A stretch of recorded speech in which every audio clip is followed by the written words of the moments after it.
So for our first article, we're going for low-hanging fruit, and we're doing CNN and Trump. And if there's two things that don't get along, it's CNN and Trump. So it was easy to find some great examples in here. Now, like I said in the introduction, that I'm going to be hitting multiple outlets. It's not just CNN. It's not just liberal outlets. It's going to be conservative outlets. We're going to start here because this is just so easy to do. We're going to jump down to this analysis, 4 new reasons Trump's anthem war isn't going away. You already know there's a problem when it uses the word analysis. What's interesting is back in the day when objective journalism was a virtue, even if it wasn't always done, was that opinion was considered opinion. You would have a whole section for news, and that was based off of facts and nothing but facts. It was just informative, and everything that had some kind of opinion that somebody pieced together from a journalistic perspective was considered opinion and called opinion. So if you wanted to just read facts, that was somewhere different, and if you wanted to read an opinion, that was somewhere different. So by masking it as analysis, they are able to hide it kind of in here with all their informative articles as if it's authoritative somehow. But we will open this up. We're going to take a look at this. So right off the bat, you notice that the title, Trump's War on the NFL, the use of words here invokes extreme conflict intent on destruction. When you go to war, you intend to destroy, to hurt, to kill. So we can read it, Trump wants to destroy the NFL. If you like the NFL, he's out to destroy something you like, something you love, even. So there's obviously a manipulation tactic there, my third manipulation tactic, which is using tone used to suggest where you should align yourself. So obviously if you don't align yourself with war, if you don't align yourself with aggression, then you're going to align yourself away from Trump. And of course that has very little to do with the actual informative part of the article. Why would you necessarily need to say that? You could, and this is something that we say in the academic field, if you can say it in less words or less descriptive, then say it less descriptive, because that way you're going to get more pure information and less fluff. This is obviously fluff.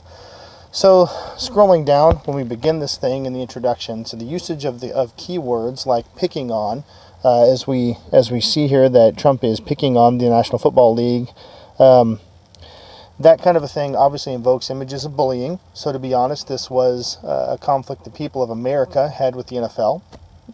Trump simply chose to represent his base and show the same frustration or concern. So is that right for a sitting president to be so aggressive in doing so with an American company? Maybe, maybe not. I would lean more towards not. For my own sensibilities. However, he's, picking on is not really the issue in the slightest. I mean, seriously, the NFL gets hundreds of millions of dollars in kickbacks from city governments just at the very minimum. They've chosen to ban people that want to have American flag shoes and emblems on their jerseys and things. So somehow they've done that, and yes, that will conflict with their customers, and yes, Trump represents a lot of those patriotic people who hold the flag as sacred. So they could easily say Trump is confronting them or voicing the outrage of the public, which is actually reasonable when somebody attacks something that's sacred to you, and that you would have a right to disagree. So Kaepernick has nothing to do with this, whether this keeps on becoming an issue. Seriously, CNN's inclusion of him speaks nothing of their subject in the title. It only invokes the reader's past perception of Kaepernick. So the first point, the league will allow penalties for kneeling during the anthem, but give players choice. Number one stresses the complicated nature of the NFL situation. However, everything they point out, like contract negotiations and summer camps, these are seasonal things the NFL deals with all the time. This isn't new. Nothing new is evidence is posited as proof that the NFL is having a complex time, and Trump is overcomplicating this complex time at a bad time and making it worse, just like a ticking time bomb. Their only real issue is losing their kickbacks from conservative cities and conservative customers for banning flag shoes again while idolizing the kneelers. Now they're trying to win both customer bases by coming up with a new plan. Those that are fine with offending the flag, even those that burn the flag, and those that hold it as sacred. That's tough. No matter how you present it, that's just not an easy thing to do. And that's just life when you're trying to reconcile two sides that are basically, one holds a symbol as sacred, one just doesn't care anything for it. They even hold it as a symbol of hatred. It's very tough to reconcile that, and that's coming from years and years of conflict management. And honestly, once again, that's not something Trump did, even though they love to put Trump in there as the fulcrum of this. So that was an issue before Trump even got involved. That was something where right after this happened, people were going on YouTube and on Twitter and Facebook, and they were burning their jerseys. I mean, this whole thing started as a grassroots thing. People were genuinely angry with the NFL for doing that to something they held sacred. So, assuming, down further, we have this whole idea stated that it's going to create more problems. This solution is just going to, it sounds like something more problematic. So, obviously, assuming it creates more problems than it solves, and that's masked by the word seems, all of that is irrelevant. Who cares? Present evidence as to why. The fact Trump called on players to be fired for kneeling, as mentioned later, is also irrelevant to the subject of the story. It's simply a way of associating Trump with negative perceptions the reader may have. None of that has to do with whether or not it's an ongoing issue. This is all in the past, once again, and this article is supposed to be looking forward as to how this keeps creating the problem. So CNN's sort of trying to say that everything Trump did in the past, that continues to create it as an issue in the future. I mean, in a loop around way, you could try to make a case for that, but really that has nothing to do with whether or not it's going to continue to be an issue in the future at all. So Trump brought up the national anthem, debate again, and they go on further down, saying that Trump's made this an issue again recently. Honestly, he's done this several times. That's really not changing anything. Is it fair to say this makes it public? Yeah, it helps make it more public. So we can give them this event if it fires at Trump and no one else, like Kaepernick, who continues to make this a moral, ethical issue as well, that he has made the focal point of his life. If you're going to fire at Trump, you got to fire at Kaepernick too. So, and obviously they're not necessarily doing that. So they are, once again, we know CNN doesn't like Trump. So they're kind of sitting here scathing him, trying to make him the fulcrum of all this negative attention. But yeah, that's not really fair to say that Trump just bringing it up is somehow continuing it. However, I mean, like I said, it is pertinent to the story. So you could give him something for that. So bringing up NASCAR as a tool for Trump in a bullying context, because that's how a bully kind of reacts. The way they quote Trump here without context from NASCAR or anybody else represent them. Trump saying, they do indeed. Somebody said, maybe you shouldn't say that. That'll be controversial. And he said, that's okay. NASCAR's not going to mind it at all. Right, fellas? They don't mind it at all. That's how a bully really talks. He doesn't let you talk. He talks for you and says, you're fine with that, right? Yeah, okay, we're cool. You're in my camp. I mean, bullies do that all the time. And so obviously they're positioning Trump as a bully, and all they would have to do is include a statement from NASCAR indicating that, oh yeah, our customer base is all patriotic and we're totally for this, and that would completely blow that. But CNN's not going to mention that, which is, obviously leaving out important information as a half-truth in order to present a certain viewpoint or get you to align yourself a certain way.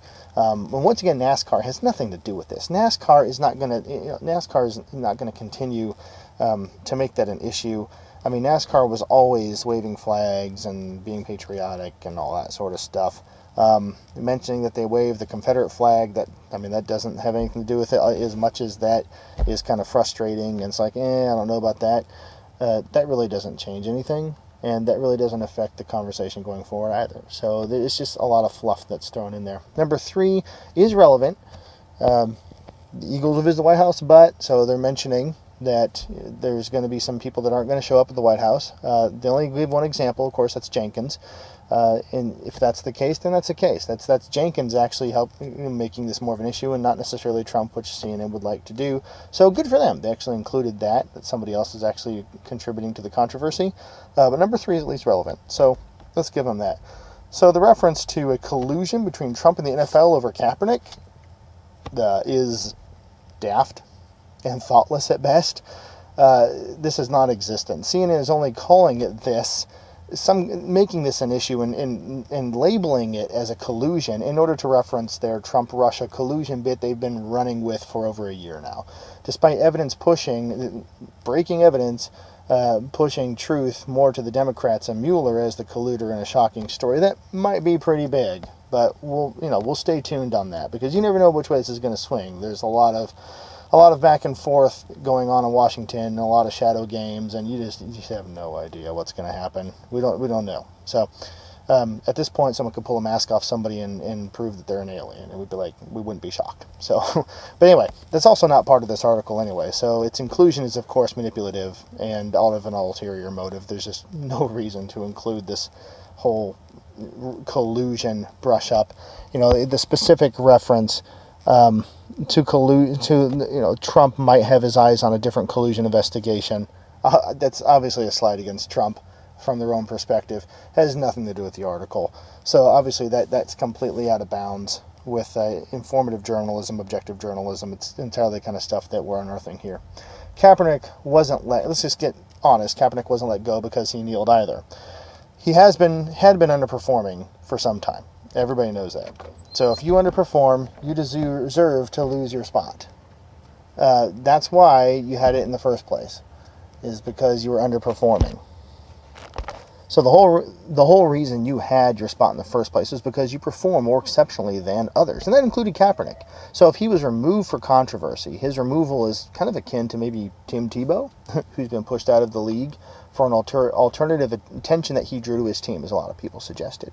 Actually though, Tebow may actually have a better case for being a victim, as he took the Broncos to the playoffs, saved their rough season, and then promptly found himself out of a job for something he'd been doing for quite a while.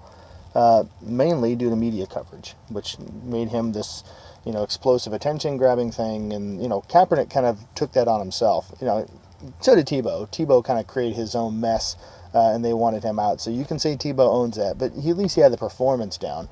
Kaepernick was on the decline, and he didn't even have that going for him. So all in all, half of this analysis isn't even about what keeps the kneeling thing an issue. Objective journalism is backed by evidence and facts, not feelings and sensibility. So I hope this was informative. We'll have another article that I'm going to do here shortly, and I'll post that as well. This one was fun. It was obviously the low-hanging fruit. It was easy. But we'll be going forward from here. Thanks a lot.